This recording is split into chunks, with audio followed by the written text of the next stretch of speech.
So I don't like do a formal intro Okay. and I've got questions here just to make sure I don't get lost. But I mean, Yeah. if we end up spending the whole time talking about sandcastles, that's fine too. So, completely Good, that's one of my completely up to special you. subjects. Sandcastles. Do you have a specialty with sandcastles? Yeah, I dig really big holes. Right. Isn't Yeah. that the opposite of a castle? Well, because the sand has to go somewhere. So I'm more like a digger, and the sandcastle is the... So you're saying you sort of indirectly build a sandcastle. So you Yeah. dig the hole, and then what ends up you call a castle. That's the castle, yeah. Right. I'm probably a bigger moat guy than A bigger moat castle. guy. Yeah. So That's kind ref- of my game. Right. So is that reflective of your personality, a moat guy? Yeah, yeah, I think so. How can we read into that? So you like digging holes and you like protecting yourself. Yeah, maybe it's to hide in. Yeah, I have 4 kids. All so right. that's hence a lot of digging sand holes. Oh, I thought you were going to say you hide from your kids. Well, that's the thing. Yeah, maybe I'm trying to like get in the hole. Right. That's why I dig big holes. And does this go way back to the start? This need to protect yourself? Just since the start of I have kids. Yeah, since they came along. Yeah, that was the turning point. So you do wear a lot of hats. You're a producer and a mixer and an engineer. Yeah. And a father. Yeah. How do you balance it all? Yeah, it is a balancing act for sure. There's I think you have to kind of have little pockets of things, you know. Mm-hmm. There's like kid time because I want to be there for kids, which is hard. So I always do. I'm up regardless of what time I finish work. I get up and do breakfast and take them to school. That's the time, you got to have that stuff. Yep. So they know that I'm still in the house. Right. You know? You still exist. Yeah, I still exist and I'm there. So that's really important. But then, when you get into the studio, that's what you're doing. Right. You're in the studio. Yeah. Yeah, it's an interesting question because, I do a lot of records where I'm producing it, recording it, and then mixing it. Yeah. So when you're in the something- studio, you have the phones off and you shut the outside out. Do you do the same with your kids? Shut the work off? I do. I don't deal. Sometimes there's jobs where you have to work at this weekend. I try not to do that. Right. But when can you do? Sometimes it's just like there's a lot of work and someone's paying me to do music. So what do I do? Right. Like, no, I'm not doing it at the moment. It's like I'd rather go and dig a ditch. Right. Or a moat. Or a moat. Yeah. Yeah, I'm digging moats. So there's definitely lines. It's like, when I'm starting a record, you're kind of thinking about a song or the songs and how the big picture is going to be. Then there's a technical aspect where you're kind of sound and making sure everything's right. I ended up doing a lot of it myself, because it's like you can have someone do it, but in the end it's a feeling thing. So if it's not doing the thing. And a different industry these days as well. Yeah. So there's a definite line which took me a really long time to be able to do. Right. Yeah. Well, that was going to be my question because when most of us start in a business like this, we are all in. We say yes to everything. Yeah. And we're pretty much 24 hours. So I'm assuming that's how you started too. Yeah, that's it. Yeah, we used to work all hours, and there gets a point where you're like, okay, this isn't quite healthy. And you kind of learn. Yeah. You go through that phase of every day is a 16-hour day, right? And you're back in there. Yeah. And then that's, to some degree, if that's working, that's good, and you're in the groove. But then there's a point, it's like I made a record, a Desert Sessions record with Josh Homme, and we would, it was an Iggy Pop record, Post-Pop Depression. We would start at 10, and then we would probably work through till like 5, and then we would stop and eat.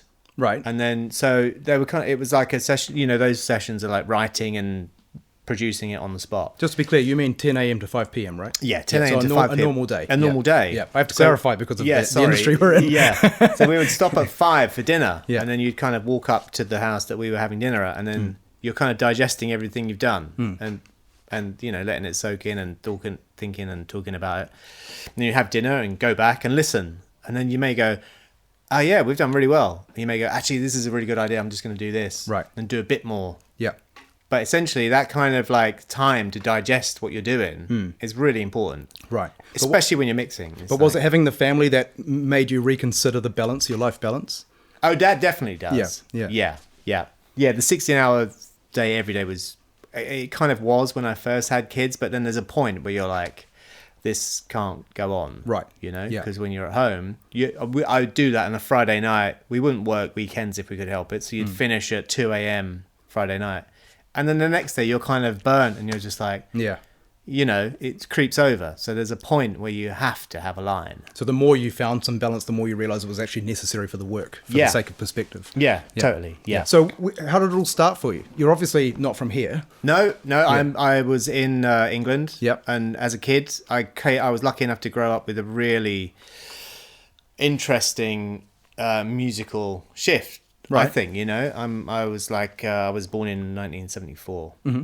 So when I was 10, this new music came out called electro, know, and which turned into hip hop. And so all these kind of sounds, it's like electro and breakdancing was like, wow, this is some stuff, man. This is exciting. Yeah. So this happened. And then, as opposed to what had you been listening to for the first 10 years? I mean, probably whatever my parents listened to, which was like ABBA or Queen, right. And, things like that. And just like 60s music, basically. Do you have siblings?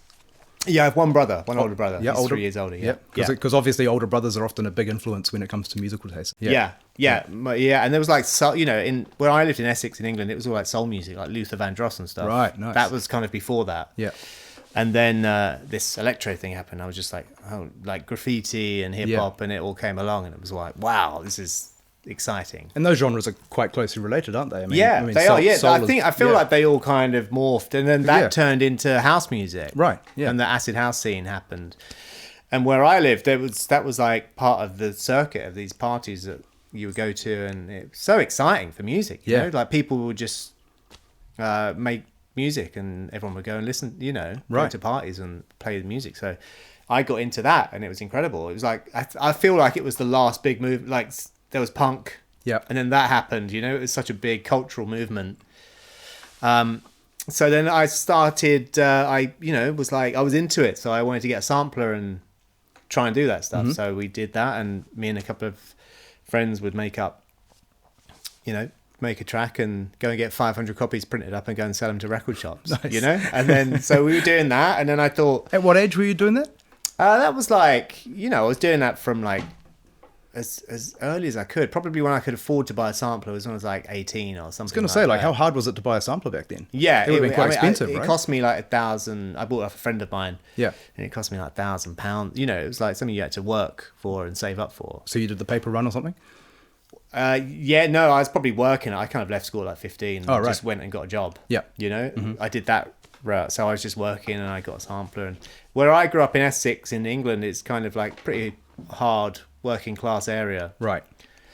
And so you kind of, the dream was that you would achieve something and get out of there. All you was expected of you was just to kind of be a builder or just get a job, and work hard. Yeah, you often hear about those places that it's expected that everyone's going to be, go into the ships or go into the mines or whatever. It was exactly that. It's like you get a trade, you like a bricklayer or a plasterer or something like that, and that's what you did. So did you feel like your life was sort of worked out for you, and you were like, I don't want to do that? Yeah, it didn't matter. It was like as long as you're earning money. Yeah. That's good, and originally I wanted to design cars and stuff. That's what I wanted to do, and I was kind of due to go to college and do it, and then I got a job. Yep. And then I enjoyed going to these acid house parties and stuff. So we were earning money and it paid for this. Yeah.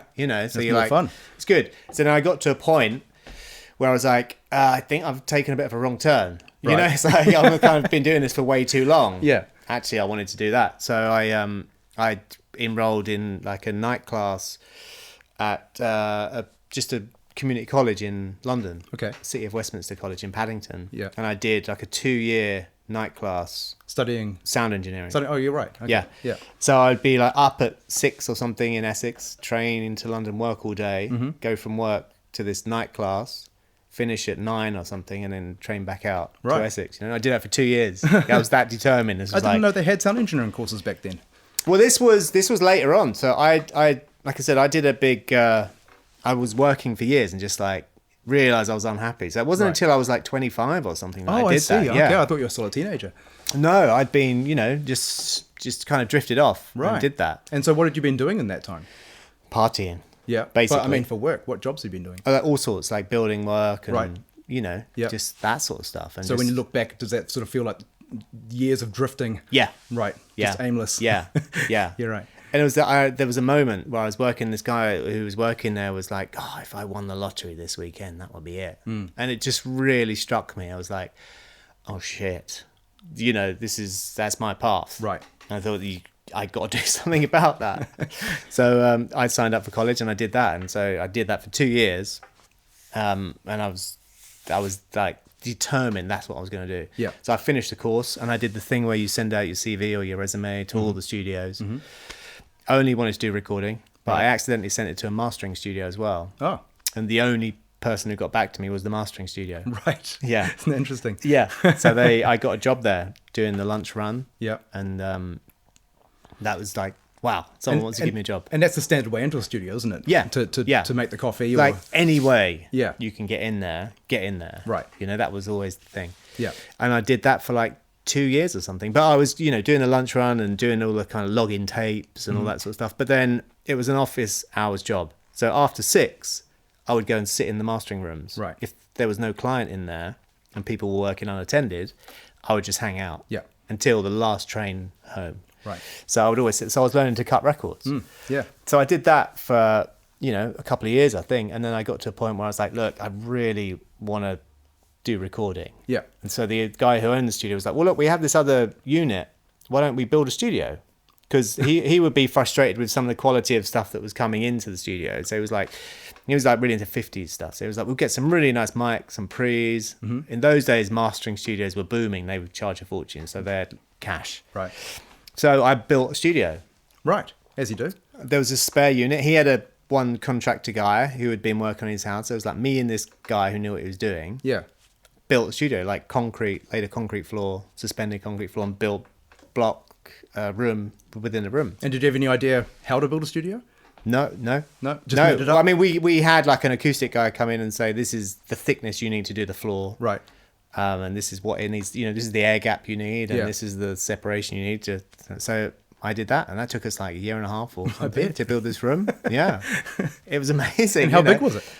It was probably like 20 foot by 30 foot room. Right. One room, single room. Yep. There was no control room. It's a big room. Yeah, it was a big room. And so we did that. And then he was like, okay, a couple of studios closed down. So we went to a couple of auctions and bought all this really nice old preamp, like tube preamps. He was really into high quality 50 stuff. So we bought loads of valve or tube preamps and ribbon microphones and bought whatever we could. Yep. And I just got put in there to get on with it. So I hadn't done it ever. So it was just plugging stuff in and listening. But you make that sound really easy, but that's an expensive thing to do, and it's a technical thing to do, and it's a labor-intensive thing to do. I was really enthusiastic and obsessed. Right. So I was learning everything I could, and then I learned on the job. So it was just all like a microphone plugged straight into a preamp, which went into the back of a tape machine. Right. So they were frustrated that the sound quality was bad because it was all going through this big SSL. So it was like, we just do a really direct thing. Yeah. And we had lathes, like vinyl cutting lathes that we'd put in the room so you could record straight to vinyl. Really? You know, things like that. It was that kind of experiment. Wow. But it worked. People would started coming in and hearing it, and I started doing jobs, and eventually we had clients and all the rest of it. That got you started. Yeah. What was the actual goal, and where did the goal come from? So when you decided that you were unhappy with your job and you wanted to get into, was it mixing the main thing? Was it engineering? I think it was just being involved in making records in some way. Right. It was mostly engineering was what I liked, like the sounds. But where did that spark? Like, I've got memories of being 7 and 8 years old, seeing people perform and thinking, I want to do that. Yeah, I think it was, my dad used to run pubs. Right. And things, and they would have bands on. Right. And I remember being a kid and just being stood at the front of the band. From the minute the band came on till they left, I would just be standing there staring at the drummer. I still have a pair of drumsticks. Right. From when I was like 6 or something like that. A drummer gave me, So rhythm was a big thing for you, and that makes sense because you got into sampling. Yeah. It was rhythms, and I think it's probably something I'm most known for is like drum sounds. Right. That's what I think is probably what I'm, people think of. And when you remember that, does it invoke a feeling? Of watching the drummer? Yeah. Yeah, I wanted drums and I was obsessed with drums. Right. Yeah, that's all I can think of. Right. And the sound, or was it the playing? Like, was it all of the above? I don't know. I think all of the above. It just seemed, I was just drawn to it. but I was never allowed to have a drum kit.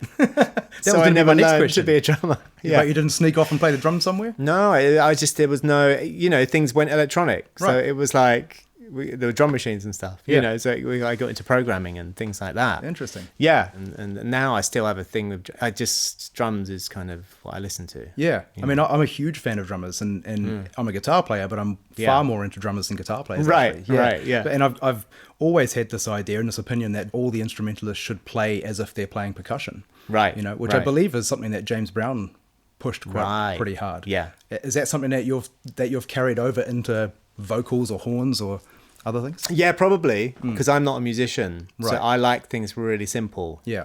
The kind of dumbest thing that gets a message across is my thing. I was saying this to somebody earlier. It's like when you have sessions and I have horn players in. Right. And they come in and they have like amazing things they've worked out. They're like, we've got this part and it's great. I'm like, yeah, that's really nice. Can you all just go on the start of the chorus? And, it's like, oh, okay, cool. Yeah. Do you think not being a musician gives you an advantage? I feel like it's a disadvantage. Right. But at the same time, yeah, it works for some reason because I'm like the listener, like the kind of average street listener. But that seems like an advantage to me because you're not getting lost thinking in notes and structures and things. But I wish I could communicate with musicians better. Right. Yeah. So I'm always trying to improve that.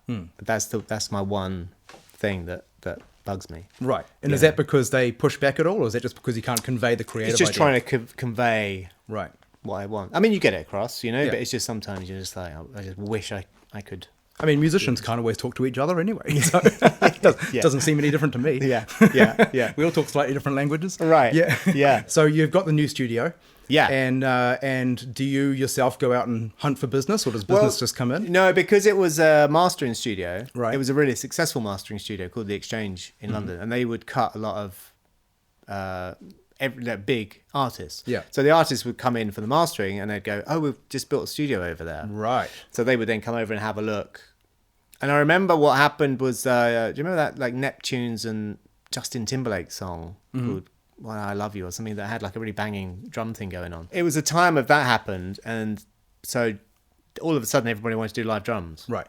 So one of the people who came in was Basement Jaxx, the band, and they wanted to do some drums on their record. So the first job I ever did was for Basement Jaxx. Right. Like recording drums on Kish Cash, I think the album was. Brilliant. Yeah, and then it just kind of went like that, you know, and then we built up and we did lots of jobs and then going for a while. And then a musician called Paul Epworth came in. He was in a band called Lomax, and he came in and he had done a cover of a Smith song for the NME or something, and he was mastering it, and he came in and had a look, and he was like, "Oh, I've got this job coming up. I'm producing this band called Future Heads. Yep. Maybe we should come and do it here." So he came in and did that, and then he got another job for a band called Block Party. So we came in and we did that, you know, and then so I got it's one of those things where we started off a relationship, you know. Right, yeah. And then were you always calm and collected like you are now? I mean, you seem very confident. No. No. No. I didn't know what I was doing. I was terrible. Yeah. You know? And it's these bigger names are coming in. It was just fear. Because I'm just like, I'm no way prepared for this. Right. You know? Yeah. But it was just what I had to do. I was terrified. So you just put on a brave face? Yeah, as much as I could. Yeah. I'm just trying to be honest. But there's assistants and whatever that I have now in studios who are just a million times better than I was. Right. You know, I was terrible. I was super keen. I just really wanted to do a good job, which was probably to my, you know, when you're kind of like panicking or something because you want it to go so well. The energy. Yeah. So it's probably terrible for a lot of it. But I guess something was working because, you know, I would kind of get stuff going. So it took me years to be confident in the studio. Right. Because I just did it by myself. You know, it wasn't like I was being taught by someone. I mean, what kind of kid were you? Were you a quiet kid or? Yeah, I was a quiet kid. Yeah. Yeah. Mm-hmm. Like totally. Shy or? Yeah, shy. Yeah. Insular. I would just sit and not talk. Right. You know? Right. Yeah. Yeah. I was one of those. And what were you into? Like comic books? Well, I was into drawing. Drawing? Yeah. I was really into drawing and music. Brilliant. Yeah. Yeah. Yeah. What did you draw? Mostly it was like I guess I got into it through graffiti and stuff, and I was really into that, and then it turned into like drawing cars, and I wanted to be a car designer when I was at school, so I was just always drawing cars. Right. Got any favorite cars? I do have a favorite car. Yeah. I own it, yeah. Is it a secret? No, it's a BMW CSL. Okay. Like a 1970s or something. This is where I pretend I know what that is. Yeah. It's my favorite car. So do you think that your personality has affected how you've approached the music? Yeah, I guess it has. Yeah. I don't know in what way. I mean, I suppose your personality gives you a different kind of empathy, right? So does it change the way that you? Yeah, I guess. Yeah, I suppose I'm really patient with people. Right. That's kind of something that people say. I will say I can work with demanding artists and be, happily do it all day long. Yeah. And is that because you know what it's like to be uncomfortable or, to be outside yourself a little bit so you can probably empathize with them on that level. level? I think that's probably it. Yeah, there probably is that. Right. Because one of the things I'd planned to ask a bit later actually was what makes you, a successful engineer? I mean, why would someone pick you over someone else, if that makes sense? Because it'd be easy to go, well, an engineer just sits in the corner and pushes buttons, But why do some engineers get the big jobs and some don't? Yeah. I don't know. It really comes down to personality, of course. Yeah. If you're going to spend 12 hours a day in a studio with someone, you've got to, feel comfortable. Right. And it comes down to talent, really. It's like, can you do what's needed? Yeah. And can you do beyond that? Yeah. I think that's and it's making people feel at ease. If someone's going to sing you their life story and mean it, they've got to feel comfortable. Right. Yeah. And you need to give them that space to get there. You've got to give them that space and make the environment right and make them want to do that. Right. They've got to be relaxed. You can't be too critical. You've got to be really careful. Yeah, could be a bit of a psychologist. Yeah, you have to think like, how would I feel if I was going to come in here and sing, and then someone would go, that's no good. It's too blunt, You can't do that. So when you're working with some of the bigger names, is there sort of an interview process that happens first? Is there a meet and greet? There's always a meet. Yeah. Yeah. Where they size you up and you size them up? Yeah. Yeah. Right. Yeah, because there's no good. Has it ever felt weird? Awkward? Yeah, I'm sure it must have done. There's always times where, people are weird. Right. Everyone's weird. Especially in our industry. Yeah. No, but then some people are naturally awesome. Yeah. You kind of meet them and you're just like, wow, you make me feel really comfortable. Right. So that's what you kind of always want to try and do. I suppose, part of the job, of course, is finding a way to connect with people, isn't it? Yeah. Yeah. Even the strangest person, you're going to have something in common. You've got to have something in common. Yeah. Yeah, that's it. And you've got to kind of, like you said, have some empathy for and see where they're coming from and and try and understand, Yeah. Like, well, that's easy. Why can't you just do that? It's like, there's some big personalities on your list. Someone like CeeLo Green, for example. Yeah. I don't know what he's like, but on camera, he looks like a big personality. Yeah. Yeah. What's he like to be in the room with? He's amazing. He just wanted to kind of goof around, you know? And I laughed at his jokes, so he really liked me. Right, yeah. So... he would drop a joke and I would laugh. He'd be like, here, Mark gets it. What do you do if you're in the company of someone who is, let's say, unfocused? Yeah. Or undisciplined and getting the job done? Yeah. Yeah, how do you deal with that? There's a fine line between being like, no, come on, we've got to get this done. They're just going to rip you. Right. Yeah. You take on the school teacher mode. Yeah. It's constantly calculating. When is this going to happen? Right. And how am I going to get this to happen? Yeah. Yeah, without being the square. Right. And how do you do that? It's just subtle comments here and there. It's subtle comments. Yeah. Engineering, always in the back of your mind thinking this is going to end at this time if we do it now, and if not, it's going to end at that time or we're not going to get it. And it's just, it's a real fine thing of like gauging energy. If you keep doing that, you're going to not be able to do this thing right. It's just like harnessing, encouraging and in the right way and harnessing. Is this also something you've gotten better at since you've had kids?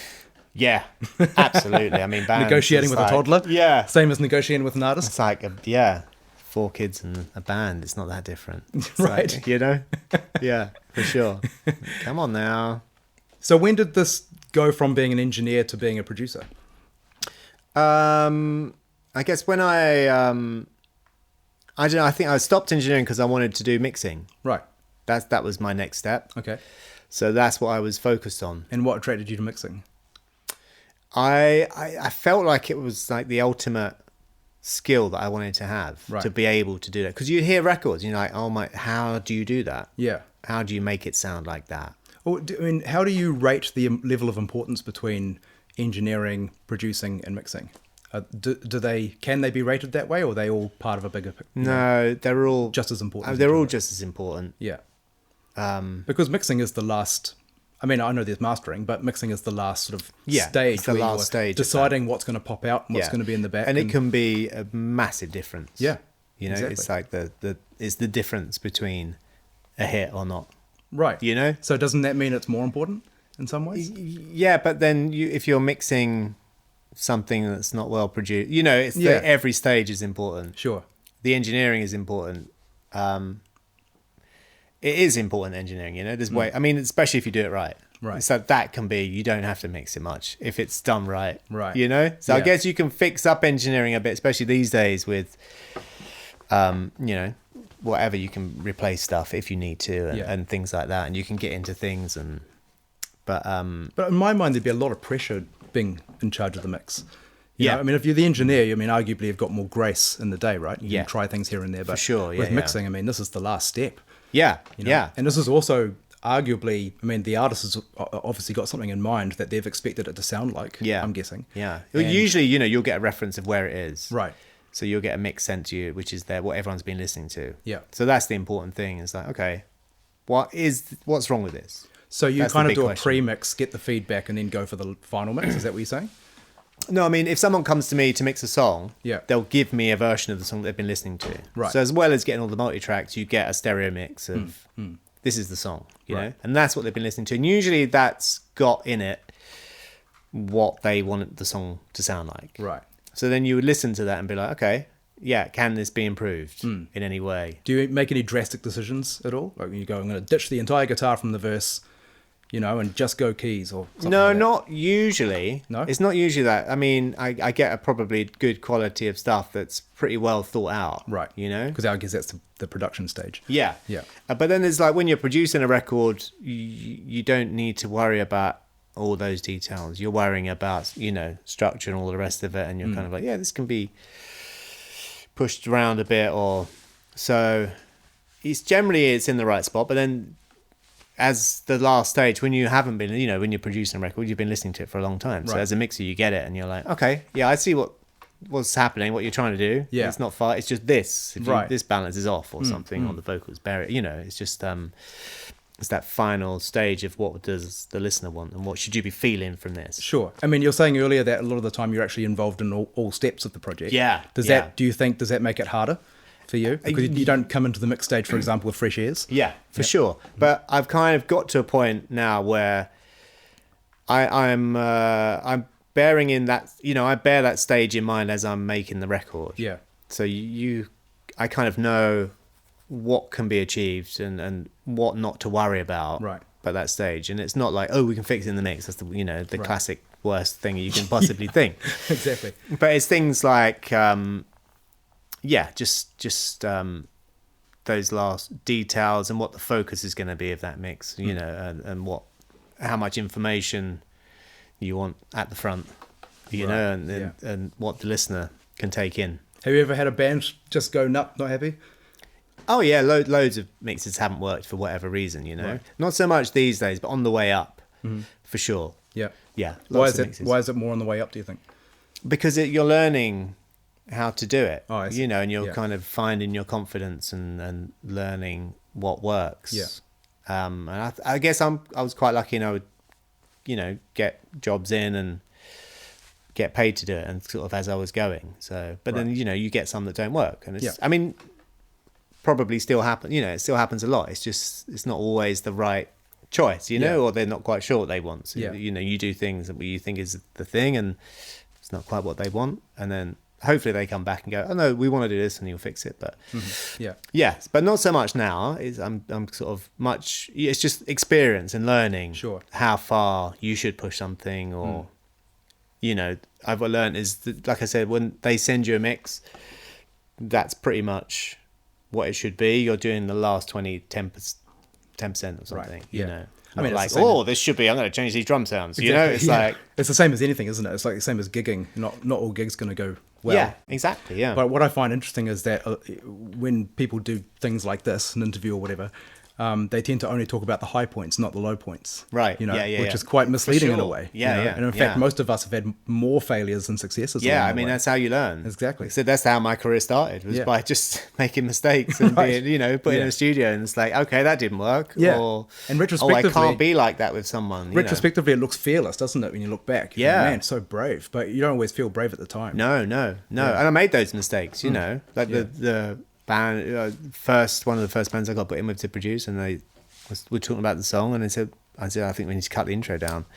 And they said, why? And I said, because it's boring. You know, and it's just like you learn. Maybe not the best way of putting it. Yeah.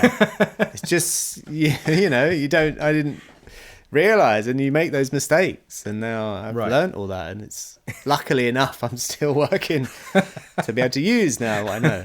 Yeah. So how did you learn about other, you know, broader styles of music? Because now, of course, you've worked with all sorts of different people. Yeah. Lots of different types of music. Yeah. Did that just come along on the job? Yeah, probably. Yeah, growing up, I came up through electronic music, but then there was a point where I got into bands, you know, and some of that electronic music led on to bands, alternative stuff that was happening at the time. So I got a taste for it, and I always liked, you know, guitars and stuff. My bass was coming from electronic stuff, you know. So then you would get, when I was in that first studio that we built, it was kind of cheapish room. Right. So we had a load of jazz sessions. Oh, right. Yeah. So I did loads of jazz, you know, and kind of learned, you know, what goes on. That would have been a very different discipline, right? To hip hop and sampling. Yeah, totally. Yeah. But it's a thing about the energy, you know, that you would get, which I could relate to. Yeah. That kind of like chaos. And so when did you have an idea of, was there a point where you thought, I've made it, now I'm successful? I mean, you've won a couple of Grammys, right? So that kind of hurt. That's nice to get that out of the way. Yeah. But I mean, prior to that, was that something you even thought about? If I can just do this, then I'll be successful. You know what I thought? If I could make a living from doing this, right, I'm successful. Yeah. That was probably the first thought there, is if I could survive by doing engineering or, you know, recording or something. Yeah. That was my goal. And then I got to that, and then you kind of step up, you know, and it's like, can we get this? And luckily I was in a good team, you know, I got in with Paul and we made really good records. And how long did that take to be able to say I'm making a living out of it? Well, I guess because I was, you know, I did the sort of T-boy job. And so that I was getting paid to do that. Right. You know, so I was still living I would sort of have to travel back to my parents' house. I couldn't afford to live anywhere. Sure. Yeah. But then, that luckily just carried on. Right. I stepped up from there. I did more engineering. You get paid, you know. And then there was a point where I went freelance, and that's kind of terrifying when you first do that. I bet. You know, it's just like, all right, I'm gonna go out by myself, and hopefully people are gonna want me to do this. Yeah, I mean, in some ways, the first bit would have been easier, right? Because you're on a wage. Because you're on a wage. Yeah. So how long did it take once you? Well, I was lucky because that studio had to close down because we were getting noise complaints. Oh, right. It was that time when streaming, like Napster, was kicking off. So the music industry took a hit. Yeah. The mastering studio was no longer super profitable. Yeah. So they wanted to offload this experiment. So I had to leave, you know, but I was lucky that I just, you know, I had a girlfriend at the time. We were married. Oh, I should know that, shouldn't I? And we'd sold our apartment. Right. So we had some money. So I knew that the owner wanted to get rid of this studio fast. So I said, look, I'll give you this money for all of that equipment. Right. And he went, okay, but I'm keeping all the RCA stuff. And I was like, deal. Wow. So I bought an amazing plethora of equipment. Yeah. You know, and I saw it as an investment. Did you have any money left? I had some money left, right? But it was a lot went into it. I mean, throughout all of this, what did the family think? I mean, were they supportive? Yeah, well, we had no kids at the time, but Yeah, it was my wife's. She's my wife now. But your parents and your brother and... Yeah, they were really supportive, actually. Yeah? Yeah, like I said, it was a working class era. So when I was young, my dad was like, you got to get a job. Right. Doesn't care what it is. You got to earn money and you got to pay your way. Yeah.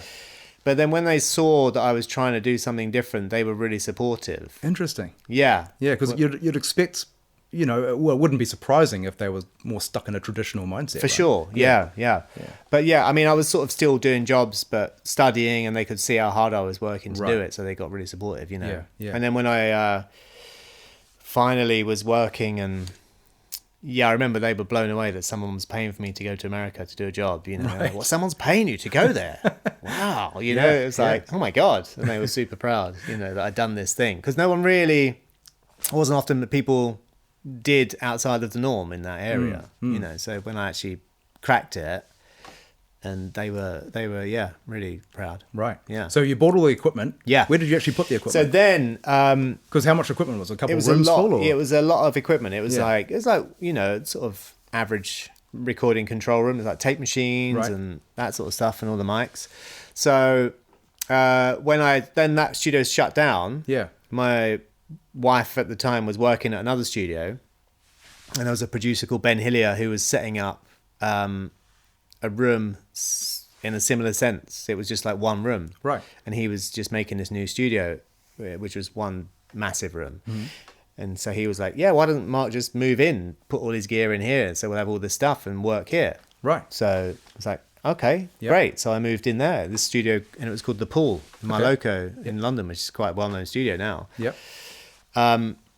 So I moved in there and started working from there, and luckily it was getting jobs and surviving. So it was a mutually beneficial arrangement. Yeah, there was a lot more equipment, and he was successful at the time anyway, so he didn't need to do that, but he was just like, no, Mark, move in, bring all your gear and work here, Great. So I worked in there when I could. And then one day I was in the building and Paul Epworth was on another job in a corridor. I bumped into him and he was like, oh, I haven't seen you for ages. He was like, I need an engineer. Can you come and do this record with me? So I was like, yeah, great. And it was a Kate Nash record. There's an artist called Kate Nash. I think it was like 2006 or 2007. Right. And the album was like Made of Bricks, her first record, and it went to number one, Right. So that's us circling back round to the first big break. Yeah. Right. Yeah. And did that make you feel like I'm getting somewhere? Yeah. Uh-huh. Yeah. And it worked. I was as I remember when I started with Paul, I was super nervous. I was like, I'm going to get fired any day. I still wasn't confident, And that's just, you're in a dialogue, right? Yeah. Yeah. There's no reason to actually think you're going to get fired. No reason, just like, normal paranoid. Yeah, just normal paranoid, like, I can't believe I'm still getting away with this. Yeah. Right. Yeah. And then... that imposter syndrome is quite common, isn't it? Yeah, you read about it, right? I definitely had it. Yeah. It's probably I still, to some degree, I still do when I move. But obviously now it's much easier because... I've had a lot of success. More under your belt. Yeah. But it's surprising, like, you hear about some massive names. I mean, artists as well. I know, I love it every time I read about it. I know, so do I. Yeah. It's like, I also love it when I see a really amazing musician screw up on stage. Yeah. And I think, oh, thank God. Not just me. Yeah. And so what happened after that? So you had... Yeah, so then, that was seen as, it was like a hip album to get, and we got it, and it went to number one. Right. So it was like, okay, now you can have some more jobs. Yeah. So that started a run with Paul, which, went through some amazing records like Florence and the Machine records and lots of really good stuff. We had a really good run and made a lot of great records and finished up on, ended up with Adele. Yeah. That record, the work that I did with him on that. So during this time, did you have to kind of market yourself much or anything like that? Or was it more just sort of coming through the people you're working with? Yeah, it was more coming, like, I was working with Paul all the time, and we were doing really good stuff. Right. So we just kept getting records. Amazing. Yeah, it was great. So we were just exciting things, always something new was coming through. It was great. So speaking about Adele. Yeah. Rolling in the Deep was the song you won the Grammy for, right? Yeah. Or one of the Grammys. Yeah. Did you have a sense of what that was going to be when you were working on it? I mean, we didn't think that was the one, but because there was another one we thought, this is amazing, but it didn't actually make the record. Oh, really? But when that song was made, or when it was written, it came together really fast. Right. I think I even missed the first part of it, and I came in and Paul was like, oh, we've done this. And then it was so exciting. Like on the sessions we did, she sang those vocals, sat behind me on a couch. Really? With a dog on her lap. What, the final vocals? Yeah. Wow. But not even that. Like, we're up front. I'm at a computer, Paul's at a computer, programming stuff and writing. And she's writing lyrics. And she goes, okay, I think I got something. Mm-hmm. Pulls the microphone round, didn't get up, and sang twice. And that's what's on the record. No way. Yeah, I took maybe 2 words, something from one take and put it in another take. But it's such a soulful performance. It's hard to imagine she's sitting back on a couch. I mean, she's just, that's her voice, you know? Right. And that was so, people say about capturing the initial energy. Like the ink was still wet and she sang that. And then the idea was always for Rick Rubin to produce that record. So this was a writing session that this was, Right. So we finished up the tracks. It's one of those moments where they sing it and she sang it twice and was like, should I do another one? I was like, no, I think we're good. Like every hair on your body is standing up. And it was like, whoa. So anyway, she went off to Malibu and Rick Rubin did the record. Mm-hmm. But then, so they did a version of that, Rolling in the Deep, But then she came back and she was like, yeah, no, it was a good session. They did everything else or whatever. She's like, but that one felt like it lost something. Right. Or some energy in that was lost. So they'd re-recorded the whole thing? They re-recorded the whole thing. Yeah. And she was like, there's just the energy from that original had the thing. So they came back and we went into a studio and we re-recorded, because Paul's writing studio was really small. It was like a little shed, right? Really, it was like 15 feet long by 7 foot wide or something. It was a box room. So we went into a slightly bigger studio and re-recorded the drums and the instruments, but the vocals always stayed. Was the rhythm section, the idea of the rhythm section, was that the same from the start, or did that change along the way? No, it was the same. We just expanded on the idea. Because one of the notable sort of things about that song is that the change is called on the half beat, right? On the 1.5. Yeah. Which immediately made the song stand out to me when I first heard it. Right. Obviously I'm a musician, so I'm hearing it differently, but it just gives it a different kind of suspense. Where it moves. And I just wondered whether that was part of the original sort of concept of the song. Yeah, no, it was pretty much as it was. Like the acoustic guitar is from the writing session. Right. You hear Paul counter in on the intro. Yeah. And that stayed from the writing session, the vocal stayed from the writing session. Mm-hmm. And then we went into a studio next door. And so it was the same idea. Paul had recorded some stomps. We had this little wooden step on the way into the studio. Yeah. And they had both stood on this step and just stamped. So that was in the kick drum. So that kind of big cracking beat that you hear is stamping. Interesting. So he wanted to do this thing that was like, for her, like a big dirty kind of blues thing where you hear the room. Yeah. And his guidance to me was like Eagles of Death Metal for Adele. So that makes sense. He had this idea. He was like, look, we should just get the stereo mic and put it in this fixed point. And we have the drums over there and we record the drums and then we record the piano slightly to the left. But always is being recorded on this fixed stereo mics. Right. So we could just hear the room. Yeah. So that's how we did it, and so the drums are pretty minimally mic'd. It was just this stereo head really, and I put a couple of mics on there. And we had the old resonator kick on the front, just so you had this kind of rowdy, kind of, noisy drums in a room. And it had a very less is more kind of vibe to it, didn't it? It totally did, yeah. I found that session recently and looked at it, and it's super simple. Yeah. Which at the time wasn't so common, right? No, that's it. Yeah, at the time, everything was kind of Dr. Luke. Yeah. This is, I think, part of the thing I felt like. It was like everything was super polished and Dr. Luke. And then this thing came along, which had her singing probably one of the best vocal takes ever, and the sound of instruments in a room. And he had the concept of it, and he was like, we can't double track anything because I don't want you to be able to tell when it's from. Right. But we wanted it to hit like a modern record. So there's no double tracking on it. So how do you achieve that? Because modern records are always double tracked, right? Yeah, but it wasn't necessarily competing with the double tracking vibe. It was just like, so you couldn't date it.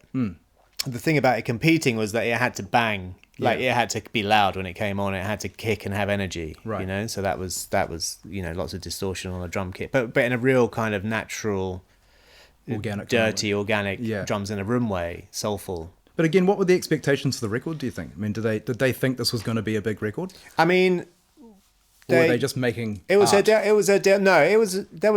pressure because Yeah. her first record was big and she was like a rising, Yeah. her first record did really well. It was a debut record, and she was a massive talent. So it's Right. like, this is a good one. So there was pressure there, but so everyone was kind of wanting to, make it happen.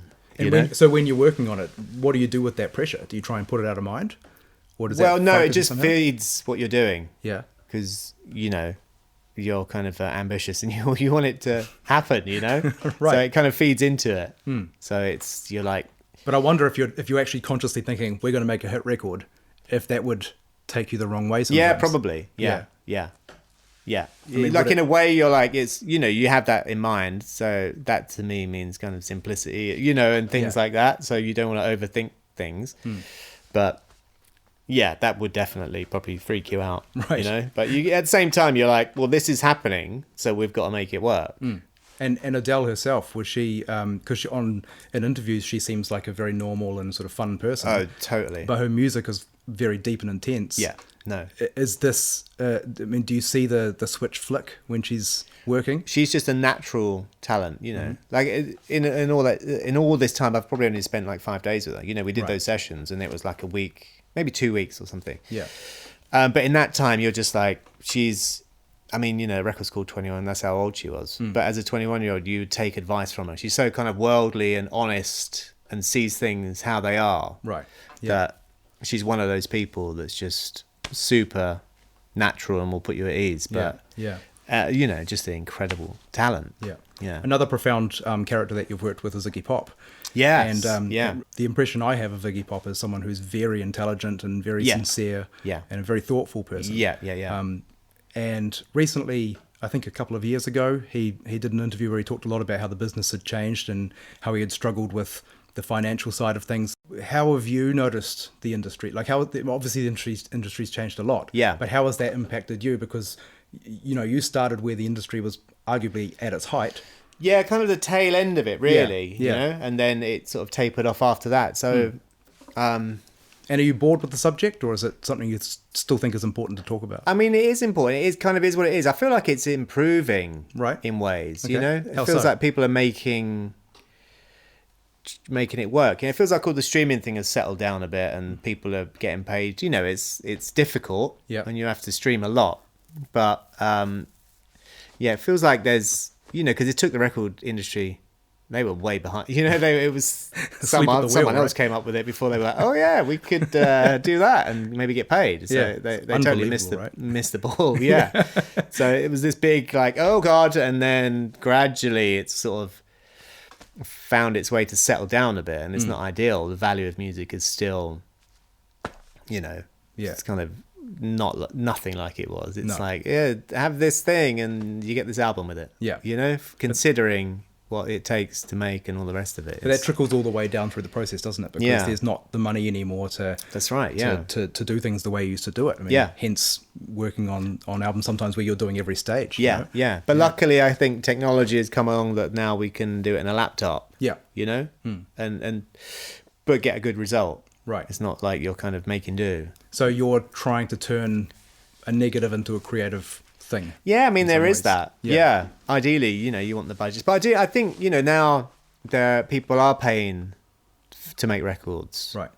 People are willing to put money into it. Because I think they've found other ways, as sad as it is, found other ways to make that pay back. By having perfume lines and handbags. Yeah, And reality and, shows. selling the songs and tie-ins of people. And it's maybe, it's just the way the future's going. 'Cause Right. every other industry is now like, oh, God, this is happening to us as well. Yeah. Well, it's it's yeah, you're right. It's happening to all industries. The internet seems to have impacted Yeah. almost every industry. Yeah. And I think the music industry is a funny industry in a way because if it was just a case of a product on a shelf, it would be gone by now, I think. Yeah. But it's because we all love music so much, we won't let it go. Yeah. So we have to evolve it. That's right, yeah. Yeah. So you still go and see a band and go, actually, I really would like to listen to that at home. Yeah. And there's still a desire for it. It's Right. just how you make it work, and so you can feed the musician.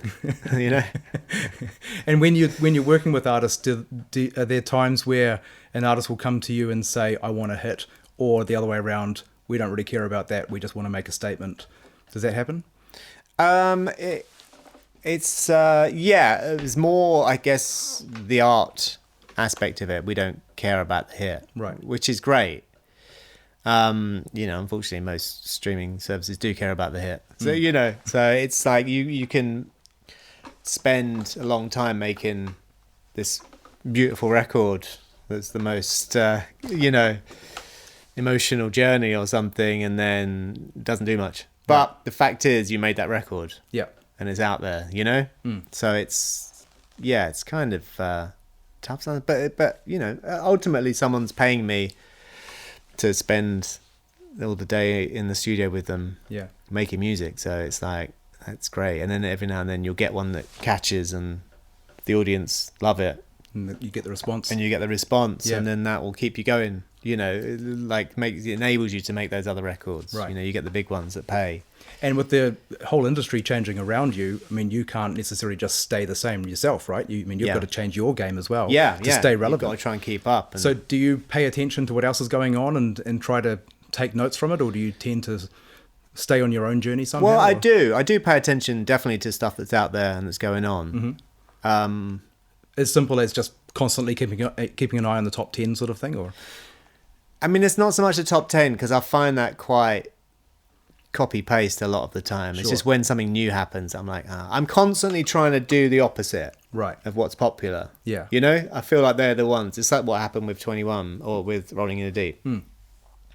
People can get tired, it's like saturated. So when something pokes its head up that sticks, people are like, oh, that's different. Yeah. Why? So it's just that you're constantly trying to find that magic.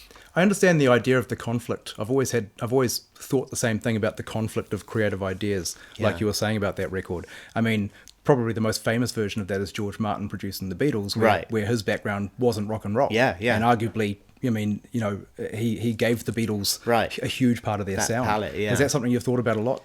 Yeah, I mean, I've never felt quite qualified in that sense, but like I said, I always feel like, just trying something different, always looking for a way to stand out, right? But does that feel harder to do these days? Because I mean, my impression is that the industry used to be very innovative and creative, and has now become more template. Yeah, for sure. Because it's more of a business now. It's more corporate, it can be a bit miserable. When you kind of get recognized, this could be this, and someone's like, no, we want to do that because that was successful. Right. You get that thing. It's like everyone wants to just copy the thing that was successful, and it's like, no, they did that. Let's do this thing. Well, that's an interesting thought, though. I mean, if you've got the guys in the suits, just to talk about stereotypes, outside the door, do you just close the door and ignore them and say, tell them yes, whatever they want to hear, and then do what you want anyway? Or? I mean, it's difficult, you try. You try to do that, but, sometimes it is what it is, and that's not a thing. You kind of wish for those days of having a handgun in the studio and being like, like Phil Spector, and just being like, this is the way it is, Yeah. Maybe I'll get to that point. But there must be times where you think, I think what they want is not the thing they're asking for. Yeah.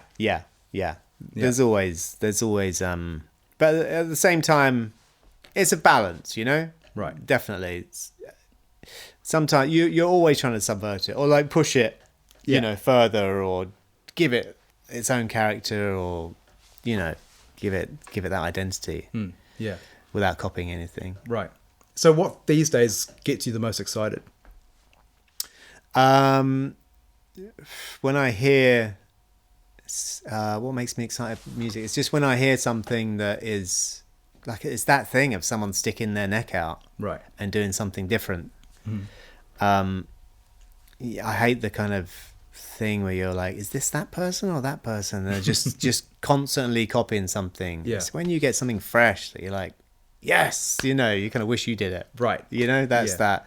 And it's few and far between. I was going to say, how often does it happen? Yeah, it's not a lot. And I feel miserable. Half the time I'm like, no, rubbish. It's just, but then,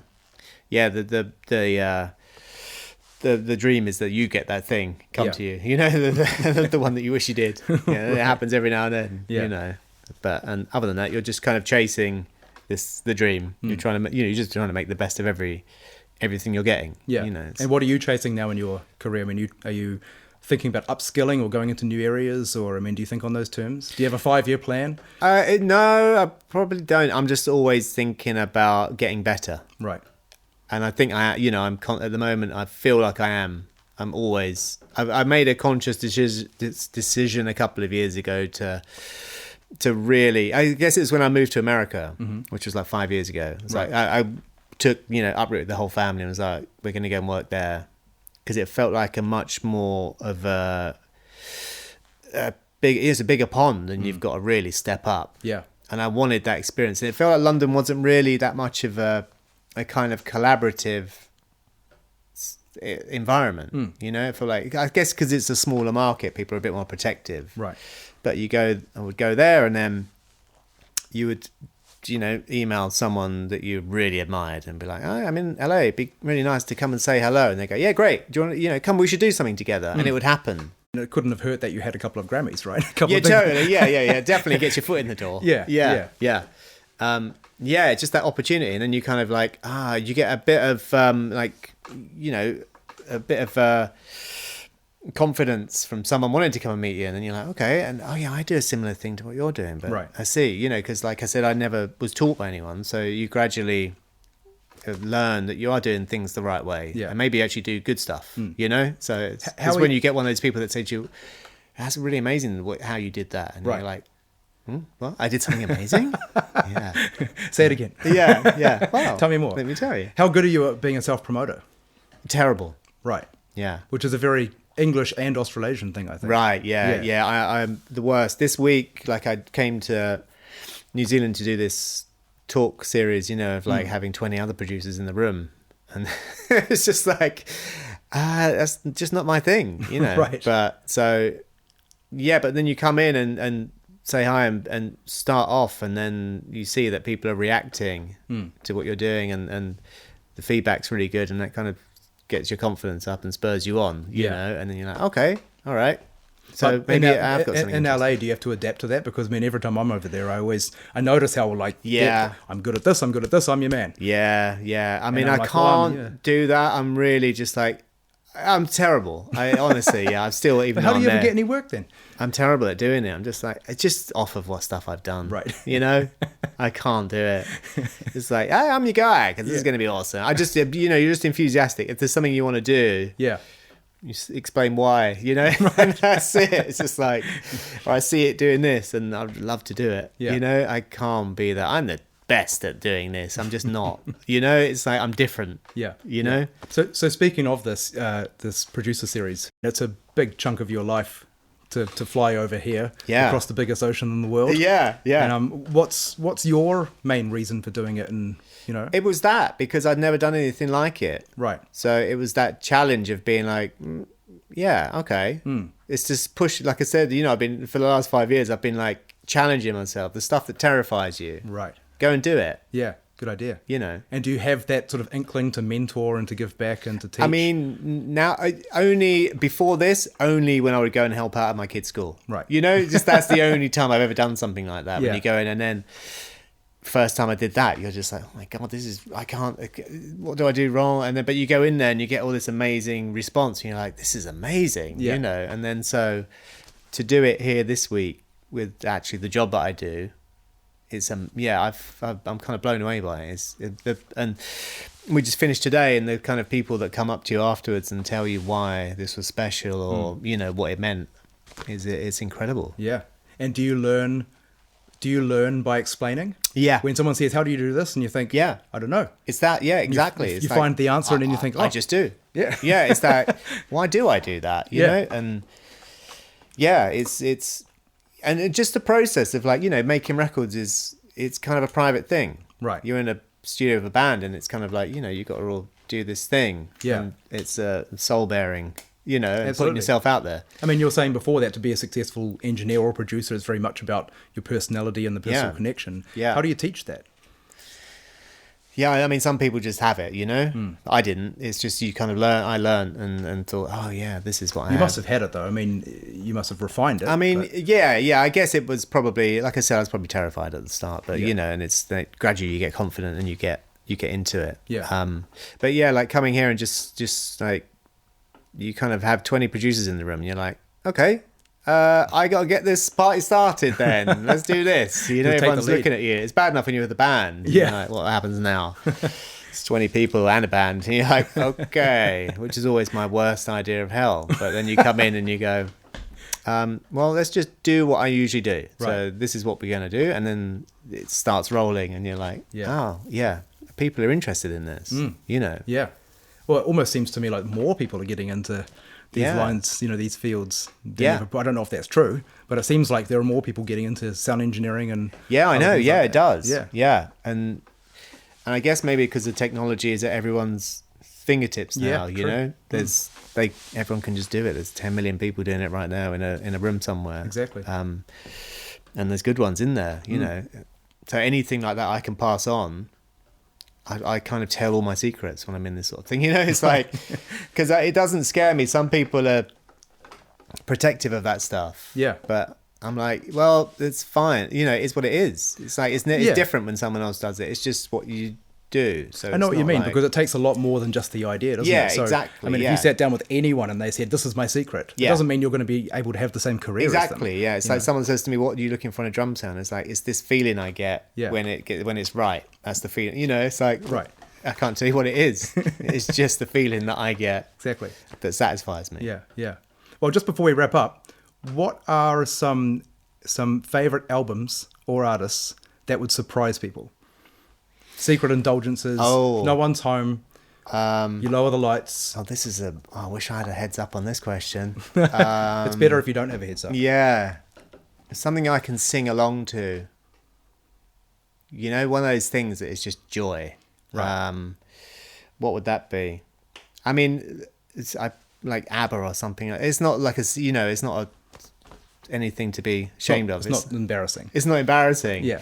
But it's just singing along with my kids, something like that. It's like, you know, fun, and you can just sing.